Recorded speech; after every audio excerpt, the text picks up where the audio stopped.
Today we're going to be making a recipe called sweet and spicy pork chops with apples.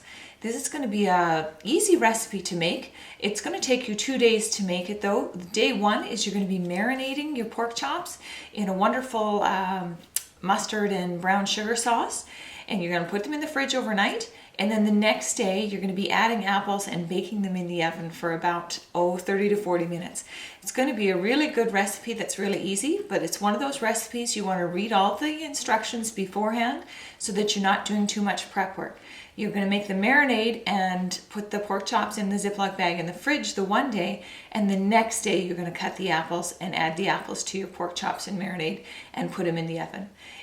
If you forget to read the recipe, you could end up doing too much prep work beforehand and cutting the apples the day before, and then they'll be brown by the time you need them the next day.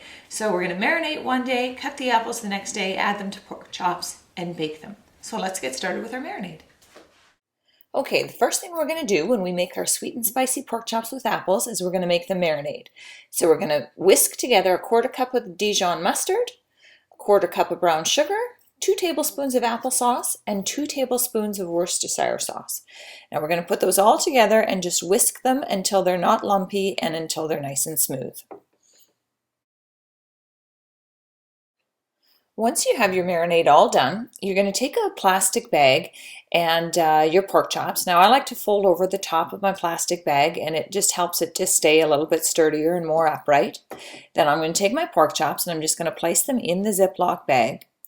Once they're all in the Ziploc bag, I can start pouring over top my marinade.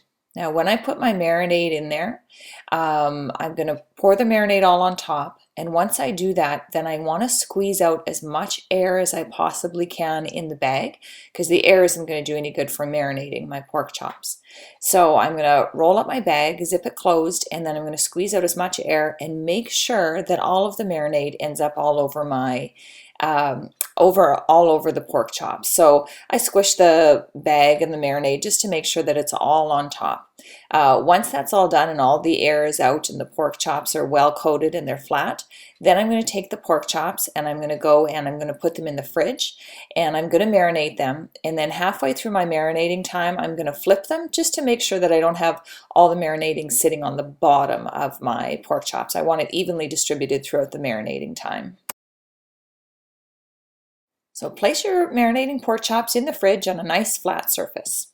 Make sure halfway through your marinating time you take the pork chops and flip them over so the marinade evenly marinates the pork chops. Okay, so I've taken my pork chops out of the fridge and they've been marinating in the plastic bag for overnight. And I have my chopped apples already here, my 2 chopped apples in about 1/2 inch slices. And for mine, I took the skins off of mine. I find the skins to be a little bit tough, so I took those off. So we're just going to take our 4 pork chops and all of the marinade and put it into our cooking dish.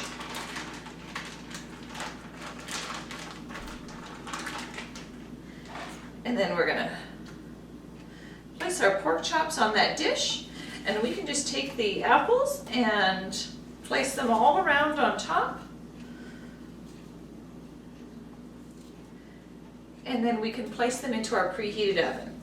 I've got my oven preheated to 350, and because my pork chops are about 1 inch thick deboned, I'm going to check them in about 25 to 30 minutes. I only want my pork done to 71 degrees. Otherwise, remember, it can get too tough, but it does need to cook to 71 degrees. Okay, so now I'm going to go and put this in my oven.